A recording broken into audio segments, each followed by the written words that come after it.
Hello and welcome to the Intentional Brief, your weekly video update on the one big thing in cybersecurity news for middle market companies, their investors, and executive teams. I'm your host, Shay Colson, managing partner at Intentional Cybersecurity, and you can find us online at intentionalcyber.com. Today is Monday, March 31st, 2025, and we're continuing to see cyber and information security more broadly be at the center of the national discussion here in the US. So what lessons can we draw from the ongoing Signal scandal?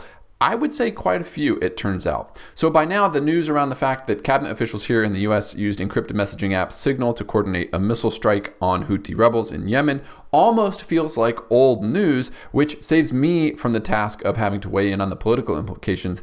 But that said, I do think that this news story highlights some very real risks that we all face in our own companies around what's broadly thought of as insider threats, and facing these threats in a way that I think is non-obvious and probably helpful to discuss. So when we think of an insider threat, we commonly frame this as someone who is malicious, right? Someone who is trying to steal from or defraud the company in some way.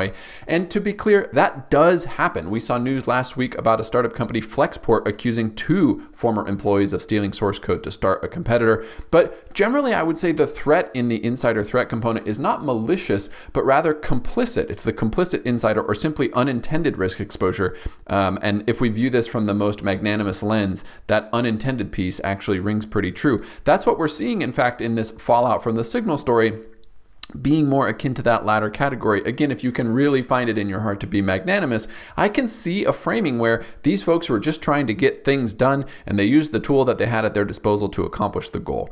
The problem, of course, is that in doing so, they created a significant amount of risk for their organization, in this case, the US government, and in particular, the F-18 pilots, who are in many ways lucky to have not been shot down that day. But we see this same pattern in many lower stakes transactions. So one way, of course, that this manifests involves some sort of messaging platform that's outside of the norm, whether it's Signal or WhatsApp or any other one, and it's used to conduct business outside of either regulations or requirements. Now, whether that's malicious or just incompetent, I will leave to your judgment, but we saw regulators fine a slew of financial institutions back in 2023 for this very thing, using Signal, WhatsApp, and other messaging platforms for, quote, off-channel communications, which were done in violation of federal record-keeping requirements, which I would also note would seem to be true for the Signal story, although the consequences do appear to be different. So while we've got regulatory exposure for these practices, we also see material cyber risks manifest or be generated by similar employee actions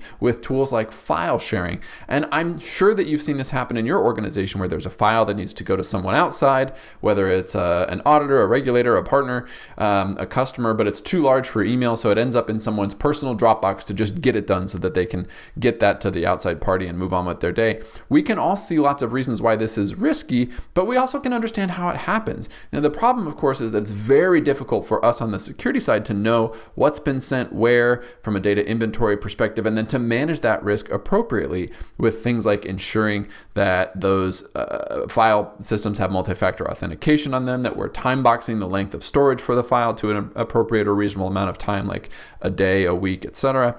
And in fact, I've even worked an incident where the wrong person was emailed because the email client filled in autofill when you start typing the address, and the employee just didn't double check it, and before they knew it, the data was out the door to the wrong Brian, and we had to disclose that some of this sensitive data had been shared inadvertently. So what can we do about this risk? I think first of all, we need to recognize that the vast majority of insider threat is actually not malicious, but rather either complicit or unknowing with regards to the risk exposure.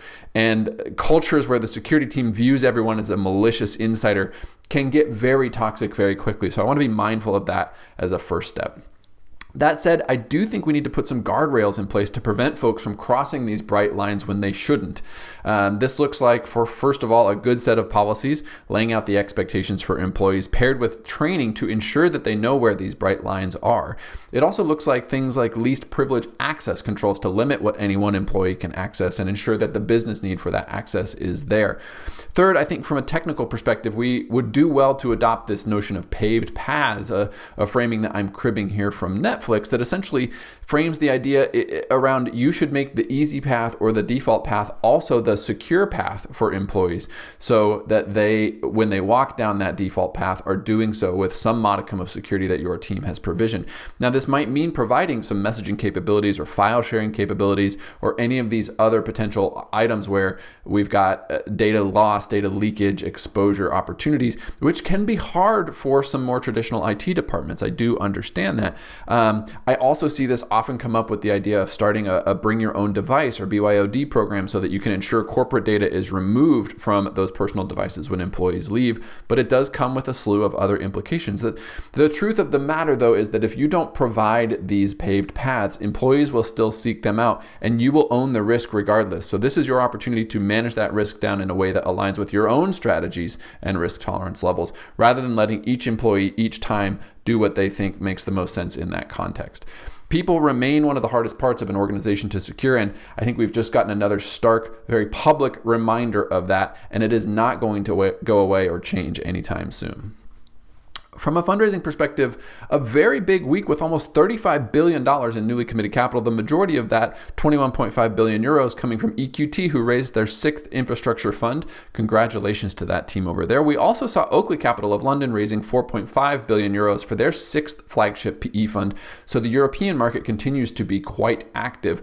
Total fundraising for Q1, as we close it out today, comes in at just over $200 billion, which will have to get put to use at some point. We're watching the CoreWeave IPO, which we talked about last week, seems to be off to a bit of a bumpy start after reducing their initial offering, saw trading flat on their first day, and as of right now is down about 10% as I record this on Monday. So perhaps the private markets aren't such a bad place to be after all. A reminder that you can find links to the articles that we talked about in the comments section below. You can find back issues and written transcripts of these videos at intentionalcyber.com, and we will see you next week for another edition of the Intentional Brief.